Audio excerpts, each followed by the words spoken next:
Hi hello welcome back to my channel. ഇന്നത്തെ ഒരു travel വ്ളോഗാണ് കേട്ടോ. നമ്മളിന്ന് കോഴിക്കോട് പോവുകയാണ്, നമ്മുടെ സ്വന്തം കോഴിക്കോട്.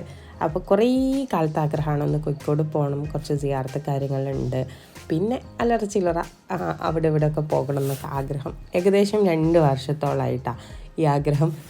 കാരണം എപ്പോഴും എന്തെങ്കിലുമായിട്ട് ഇഷ്യൂ ഉണ്ടാവും. അപ്പോൾ അങ്ങനെ പോയിക്കൊണ്ടേയിരിക്കുകയാണ്. നമ്മൾ പകുതി എത്തിയ സമയത്ത് ഫുഡൊക്കെ കഴിച്ച് രാവിലെ 6 മണിക്ക് വിട്ടതാണ് കേട്ടോ. അതുകൊണ്ട് ബ്രേക്ക്ഫാസ്റ്റ് ഒന്നും ഉണ്ടായിട്ടില്ല. പകുതി എത്തിയിട്ടാകുമ്പോൾ ബ്രേക്ക്ഫാസ്റ്റ് കഴിച്ചു. നല്ല അടിപൊളി റെസ്റ്റോറൻറ്റ് തന്നെയൊക്കെ ആയിരുന്നു കേട്ടോ. അപ്പോൾ പറഞ്ഞു വന്നത് എന്താ വെച്ചാൽ, കോഴിക്കോട് പോകാൻ ഒരുപാട് കാരണങ്ങളുണ്ടായിരുന്നു. എൻ്റെ മോനിക്ക് സിയാറത്ത് ചെയ്യാനുണ്ടായിരുന്നു. അങ്ങനെ ശംസുൽ ഉലമ മക്കാമിലേക്ക് പോയതാണ് കേട്ടോ.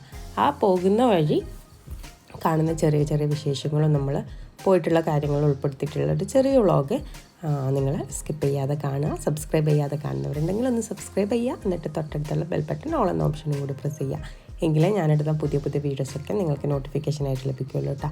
ഇത് നല്ല അടിപൊളിയായിട്ട് ഡെക്കറേറ്റ് ചെയ്തിട്ടുണ്ട്. പോകുന്ന വഴിക്കൊക്കെ ഫുള്ള് ഡെക്കറേറ്റ് ചെയ്തതാണ്. എന്തോ അവിടെ ഒരു ഫംഗ്ഷൻ ഉണ്ട് തോന്നുന്നു. ഫുള്ള് ഏകദേശം 5-6 കിലോമീറ്ററോളം ഇങ്ങനെ തന്നെയാണ് ഉണ്ടായത്. രാത്രിയൊക്കെ ആണെങ്കിൽ നല്ല പാങ്ങുണ്ടാവും കാണാൻ വേണ്ടിയിട്ട്. ഇപ്പം നമ്മൾ രാവിലെ 6 മണിക്ക് വിട്ടിട്ട് ഏകദേശം 10 മണിയായിന് കോഴിക്കോട് എത്താൻ വേണ്ടിയിട്ട് ഇങ്ങനെ യാത്ര തുടർന്നുകൊണ്ടേ ഇരിക്കാൻ കേട്ടോ. ഇതൊന്നും ഞാനെടുത്ത വീഡിയോ അല്ല. ഞാൻ നല്ല സുഖമായിട്ട് കിടന്നുറങ്ങീന്. ഇത് എനിക്ക് വണ്ടിയിൽ കയറിയിട്ട് കുറേ ട്രാവൽ ചെയ്തിട്ടുണ്ടെങ്കിൽ പിന്നെ നല്ലോണം ടയർഡാവും. തലവേദന എടുത്തിട്ട് നിൽക്കാൻ പറ്റില്ല. അപ്പോൾ ഞാൻ കണ്ണടച്ചിട്ട് കിടന്നിട്ടുണ്ടായത്. ഇപ്പോൾ പോകുന്ന വഴി ഇത് തന്നെ മോളുണ്ടായിന്, ഓളാണ് കേട്ടോ വീഡിയോയിൽ എടുത്തിട്ടുണ്ടായിരുന്നത്. അപ്പോൾ നമ്മളിങ്ങനെ പോയിക്കൊണ്ടേയിരിക്കുകയാണ് കേട്ടോ. ഒരുപാട് പോകാനുണ്ടല്ലോ. നമ്മൾ ഇവിടുന്ന് 6 മണിക്ക് പോയിട്ട് 10 മണിക്ക് എത്തണമെങ്കിൽ തന്നെ അത്രയും ദൂരം ഉണ്ടോ നിങ്ങൾക്ക് മനസ്സിലായി കാണുമല്ലോ. അപ്പോൾ അങ്ങനെ നമ്മൾ ശംസുൽ ഉലമ മഖാം കയറി സിയാറത്തൊക്കെ കഴിഞ്ഞ ശേഷം നെക്സ്റ്റ് പോകാൻ വിചാരിച്ചിട്ടുള്ളത് ഹൈലൈറ്റ് മാളാണ് കേട്ടോ. ഹൈലൈറ്റ് മാളിൽ അന്നേ പോകണമെന്നുണ്ടായില്ല. കാരണം സ്നോ ഫാൻറ്റസി ഓരോരോ വീഡിയോയിൽ കാണുന്ന സമയത്ത് ഒന്ന് നമുക്കും പോകണമായിരുന്നു എന്നുള്ള ആഗ്രഹം ഉണ്ടായിരുന്നു. അങ്ങനെ നേരെ അങ്ങോട്ടേക്ക് വെച്ച് പിടിച്ചു. ഇവിടുന്ന് കുറച്ച് പോകാനുണ്ട് കേട്ടോ. ശംസുൽ ഉലമ മഖാമെന്നും കുറച്ച് പോകാനുണ്ട്. നമ്മൾ ഇവിടുന്നേ വണ്ടി എടുത്തിട്ട് വന്നുകൊണ്ട് നമ്മളെ സൗകര്യത്തിനനുസരിച്ച് പോകാനും വരാനും പറ്റി. ആദ്യം കരുതി ട്രെയിന് വരാമെന്നാണ് കേട്ടോ ഉണ്ടായത്. അത്ര ക്ഷീണം പിടിക്കില്ലല്ലോ. പക്ഷേ നമുക്ക് ഓരോ സ്ഥലത്ത് കയറി ഇറങ്ങണമെങ്കിൽ വണ്ടിയില്ലെങ്കിൽ ശരിയാവില്ലല്ലോ. അങ്ങനെ ഇതാ ഹൈലൈറ്റ് മാളിലേക്ക് എത്തിയിട്ടുണ്ട്. ഫൈനലി നമ്മൾ അവിടെ എത്തി. ഫുൾ എക്സ്പ്ലോറൊന്നും ചെയ്തിട്ടില്ല കേട്ടോ. മാള് ഫുള്ള് കാണണതിനൊന്ന് കരുതിയിട്ടുണ്ടായിരുന്നു. പിന്നെ കരുതി ടൈം പോവും, സമയം നമ്മൾ എത്രത്തോളം ഇങ്ങനെ നോക്കിക്കണ്ട് നടക്കുമ്പോൾ സമയം നമുക്ക് തിരിയില്ലെങ്കിൽ പിന്നെ നമുക്ക് തിരിച്ചെത്താൻ ഒരുപാട് വൈകും.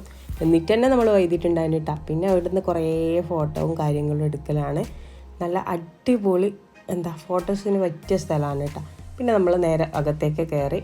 ഇപ്പോൾ ക്രിസ്മസൊക്കെ ആയതുകൊണ്ട് ഫുള്ള് ചുവപ്പും വെള്ളയും തന്നെയാണ് കേട്ടോ. ഫുള്ള് ഡെക്കറേഷനൊക്കെ ക്രിസ്മസിൻ്റെ ഭാഗമായിട്ടുള്ളത് തന്നെയാണ്. പിന്നെ ഡ്രസ്സിൻ്റെ കാര്യമായാലും എല്ലായാലും തണുപ്പായല്ല. അപ്പോൾ ജാക്കറ്റും കാര്യങ്ങളൊക്കെയാണ് എവിടെയും കാണാനുള്ളത്. എൻ്റെ ചെറിയ മോന് പിന്നെ മാളൊക്കെ കണ്ട പിന്നെ ഒന്നുമില്ല. ഫുള്ള് വണ്ടിയും കാര്യങ്ങളൊക്കെ കണ്ടിട്ടാകുമ്പോൾ അതിൽ കയറണം ഫുൾ അലമ്പാണ്. എനിക്ക് ഓനെയും കൂട്ടിയിട്ട് എവിടെയെങ്കിലും പോകുമ്പം തന്നെ ഭയങ്കരമായിട്ടുള്ള ബുദ്ധിമുട്ടിതാണ്. കണ്ടതും കേട്ടതും ഒക്കെ വേണമെങ്കിൽ വല്ലാത്ത വാശി പിടിക്കുകയും ചെയ്യും. എങ്ങനെയൊക്കെയോ അഡ്ജസ്റ്റ് ചെയ്തിട്ട് നല്ല ഒപ്പിച്ച് വിട്ടിട്ടാ. അപ്പോൾ ഇതാ നമ്മൾ നേരെ സ്നോ ഫാൻറ്റസിയിലേക്കാണ് പോകുന്നത്. പറയാതിരിക്കാൻ പറ്റില്ല. നമ്മൾ ഒരിക്കലെങ്കിലും വിസിറ്റ് ചെയ്യേണ്ട ഒരു പ്ലേസ് തന്നെയാണ് കേട്ടോ. നിങ്ങളൊരു ടൂറൊക്കെ പോകാൻ അല്ലെങ്കിൽ ഫാമിലി എടുത്തിട്ട് എവിടെയെങ്കിലും പോകാൻ ആഗ്രഹിക്കുന്നവർ കോഴിക്കോടൊക്കെ പോകുന്നുണ്ടെങ്കിൽ ഉറപ്പായിട്ടും കുറച്ച്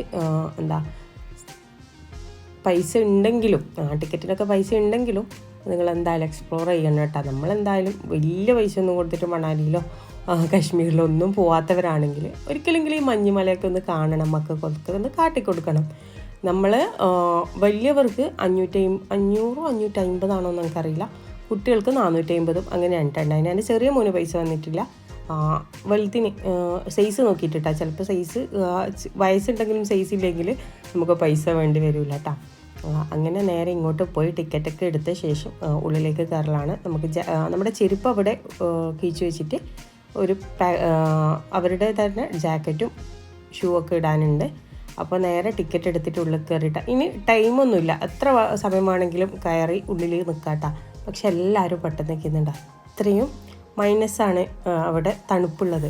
അപ്പോൾ കുറച്ച് സമയം നിൽക്കുമ്പോൾ തന്നെ നമുക്ക് നല്ലോണം തണുത്ത് കിട്ടുകിടാ വരച്ചിട്ട് പുറത്ത് ചെയ്യേണ്ട ഒരവസ്ഥ വരും. എൻ്റെ മോനിക്ക് എന്നെല്ലാം പറഞ്ഞാൽ അതാണ് സംഭവിച്ചിട്ടുണ്ടായിരുന്നത്. നല്ല പാങ്ങിൽ ആദ്യമെല്ലാം നല്ല പാങ്ങിൽ ഓടിച്ചാടി ഒന്നും പറയണ്ട, ഓന് അങ്ങ് എത്തിയിട്ടുണ്ടായിന്. ഭയങ്കര എന്താ പറയല്, അത്രയും സന്തോഷത്തിലാണ് ഉണ്ടായിന്. ലൈഫിൽ ആദ്യമായിട്ട് മഞ്ഞ് കാണല്ലേ ഇന്ന്. അപ്പോൾ ആ ഒരു എക്സ്പീരിയൻസ് വേറെ തന്നെയായിരുന്നു. ഉള്ളിലേക്ക് കയറുമ്പം തന്നെ നമ്മൾ വേറൊരു ലോകത്തിലേക്ക് എത്തിച്ചേർന്ന പോലെ നല്ല അടിപൊളി എക്സ്പീരിയൻസ് ആണ്. എന്തായാലും നിങ്ങളൊക്കെ ഒന്ന് വന്ന് കാണേണ്ട ഒരു സ്ഥലം തന്നെയാണ് കേട്ടോ ഈ ഹൈലൈറ്റ് മാളിലെ സ്നോ ഫാൻറ്റസി എന്ന് പറയുന്നത്. പറയാതിരിക്കാൻ പറ്റില്ല, അത്രയും അടിപൊളിയാണ്. നമ്മൾ കുഞ്ഞു കുഞ്ഞു ആഗ്രഹങ്ങളും സന്തോഷങ്ങളൊക്കെ മക്കൾക്ക്, നമ്മുടെ സന്തോഷം എന്ന് പറയുന്നത് മക്കൾ സന്തോഷിക്കുന്നതല്ലേ, ആ ആഗ്രഹങ്ങളൊക്കെ മക്കളുടെ മുഖത്തുള്ള ഈ അത്ഭുതവും ആകാംക്ഷയും സന്തോഷമൊക്കെ കാണുന്നുണ്ടെങ്കിൽ ഇങ്ങനത്തെ എല്ലാം ചെറിയ ചെറിയ ആഗ്രഹങ്ങൾ സാധിച്ചു കൊടുക്കാട്ടോ. നല്ല അടിപൊളി സ്ഥലം, ഒന്നും പറയാനില്ല. നമ്മൾ പൈസ കൊടുത്തതിന് മുതലായിട്ടുണ്ട് തന്നെ പറയാം. അത്രത്തോളം നമുക്കവിടെ ആക്ടിവിറ്റീസ് ഉണ്ട് ഒരുപാട്. പിന്നെ ഫോട്ടോസ് എടുക്കേണ്ടവർക്ക് അവിടെ ഫോട്ടോഗ്രാഫർ ഉണ്ട് കേട്ടോ. അതിനും വലിയ പേയ്മെൻ്റ് ഒന്നും ഇല്ല. നമ്മൾ പാക്കേജായിട്ട് ചെയ്യുമ്പോൾ എത്ര ഫോട്ടോസ് ഞാനിപ്പോൾ 11 ഫോട്ടോസും എടുത്തിട്ടുണ്ടായിരുന്നു. അങ്ങനെ 400 രൂപ മറ്റോ ആയിട്ട് അവർ നമ്മുടെ വാട്സപ്പിലേക്ക് അയച്ചു തരും. അല്ലെങ്കിൽ പിന്നെ നമുക്ക് ഫോട്ടോ ആയിട്ട് കയ്യിൽ തരും. അത് നമുക്ക് എങ്ങനെ വേണമെങ്കിലും ചെയ്ത് തരും കേട്ടോ. അതിനനുസരിച്ചാണ് ഇതിന് പൈസ. നല്ല ക്ലാരിറ്റിയുള്ള ഫോട്ടോസ് നമുക്ക് കിട്ടും. നമുക്ക് പിന്നെ അങ്ങനെ കുറച്ച് ഫോട്ടോസ് എടുത്തിട്ടുണ്ടായിരുന്നുള്ളൂ. എൻ്റെ മോന് നല്ല കളിയിലുണ്ടായിരുന്നു. ലാസ്റ്റ് ആകുമ്പോൾ പിന്നെ തണുത്ത് വിറച്ച് ഒന്നും തിരിയാത്ത അവസ്ഥയിൽ ഫുള്ള് മുഖമൊക്കെ കൂടി മൂക്കുന്നൊക്കെ വരാൻ തുടങ്ങി. അത്രയും തണുപ്പല്ലേ. പിന്നെ ഞാൻ പെട്ടെന്ന് ഒരു അരമണിക്കൂർ നിന്നിട്ടുണ്ടാവും. ഞാൻ വേഗം കീഞ്ഞു. ബാക്കിയുള്ളവരുള്ളിൽ കയറിയിട്ടാണ്. എന്താ പറഞ്ഞാൽ അധികവും കുഞ്ഞിനെയും കൊണ്ട് കളിച്ചിട്ടുണ്ടെങ്കിൽ പിന്നെ പിറ്റേന്ന് ഹോസ്പിറ്റലിൽ പോകേണ്ടതും ഞാൻ തന്നെയായിരിക്കും. അപ്പോൾ റിസ്ക് എടുക്കാൻ വയ്യാത്തതുകൊണ്ട് കുറച്ചൊക്കെ കളിച്ച് കഴിഞ്ഞ് പിന്നെ പുറത്തേക്ക് ഇറങ്ങി. പിന്നെ പുറത്തുനിന്നുള്ള കുറച്ച് ഡ്രൈവും കാര്യങ്ങളും ചെയ്തിട്ടുണ്ടായിരുന്നു. ഞാൻ പറഞ്ഞില്ലേ, നമ്മൾ ഉള്ളിൽ നിന്നിട്ടുണ്ടായിരുന്നില്ല കേട്ടോ. 11:30 സ്നോ ഫാൻറ്റസിൻ്റെ ഉള്ളിൽ കയറിയത്. 1 മണി ആ സമയമാകുമ്പോൾ നമുക്ക് ഹൈലൈറ്റ് മാളിൽ നിന്നേ പുറത്തേക്ക് ഇറങ്ങിയിട്ടുണ്ടായിരുന്നു കേട്ടോ. 1:30 ആകുമ്പോഴേക്ക്.